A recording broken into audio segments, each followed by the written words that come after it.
Hi అండి, నేను మీ అరుణ. ఈరోజు ఎంతో రుచికరమైన summer special mango sago recipe చేస్తున్నాను. ఈ వీడియో చూసే ముందు please like and share and subscribe.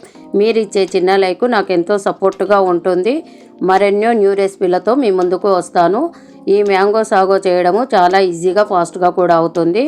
ముందుగా నేను బాగా పండిన 2 మామిడి పండ్లను తీసుకొని 10 నిమిషాల పాటు వాటర్లో పెట్టి చల్లనీళ్ళు పోసి పక్కకు పెట్టాను. ఆ తర్వాత పీలర్తో చెక్కు తీసి ఈ పండ్లను ముక్కలుగా కట్ చేసుకొని పక్కకు పెట్టుకోవాలి. 1 cup condensed milk, 1 cup normal milk, 1/2 cup sabudana తీసుకోవాలి. స్టవ్ పైన గిన్నె పెట్టి గిన్నెలో 2 గ్లాసుల వాటర్ వేసి బాగా మసిలేటప్పుడు సాబ్దాన్ను వేసి ఉడికించుకోవాలి. మెత్తగా ఉడకాలి, పలుకు లేకుండా ఉడికిన తర్వాత ఇప్పుడు ఆ సాబ్దాన్ను స్ట్రైనర్ ద్వారా స్ట్రెయిన్ చేసుకొని ఇందులో చల్లనీళ్ళు పోసుకోవాలి. అప్పుడు సాబ్దాను కుల్లగా ఉంటుంది.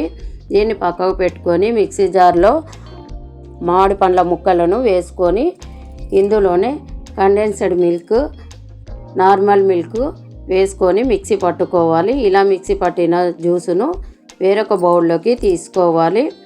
మామిడి పండ్లను మనము వాటర్లో వేయడం వల్ల హీట్ అనేది తగ్గుతుందండి. ఎన్ని మామిడి పండ్లు మనం సమ్మర్లో తిన్నా జ్యూస్ వేసుకొని తాగినా ఎఫెక్ట్ అనేది పడదు.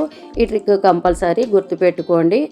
ఈ మ్యాంగో జ్యూస్ని వేరొక బౌల్లోకి పోసుకున్న తర్వాత ఇందులో మనము ముందే తీసి పెట్టిన సాబ్దాన్ ఉంది కదండి, ఆ సాబ్దాన్ని కూడా ఇందులో వేసుకొని మరొకసారి కలుపుకొని పైనుంచి కొన్ని ఐస్ క్యూబ్స్ కూడా వేసుకోవాలి. ఇందులో ఒక బౌల్లో కానీ లేదా గ్లాస్లో కానీ పోసుకున్న తర్వాత ఐస్ క్యూబ్స్ వేసుకొని పైనుంచి కొన్ని మామిడి పండ్ల ముక్కలను వేసుకోవాలి. నేను మిక్సీ పట్టేటప్పుడు కొన్ని మామిడి పండ్ల ముక్కలను తీసి పక్కకు పెట్టుకున్నాను.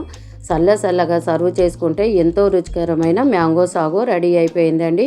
మీరు కూడా మీ ఇంట్లో సమ్మర్లో మీ పిల్లలకు చేసి పెట్టి మీకు ఎలా వచ్చిందో కామెంట్ చేయండి. Thank you. చూసారు కదా ఫ్రెండ్స్, మా అమ్మ చేసిన మ్యాంగో సాగో. మీరు కూడా ట్రై చేసి ఎలా ఉందో చెప్పండి.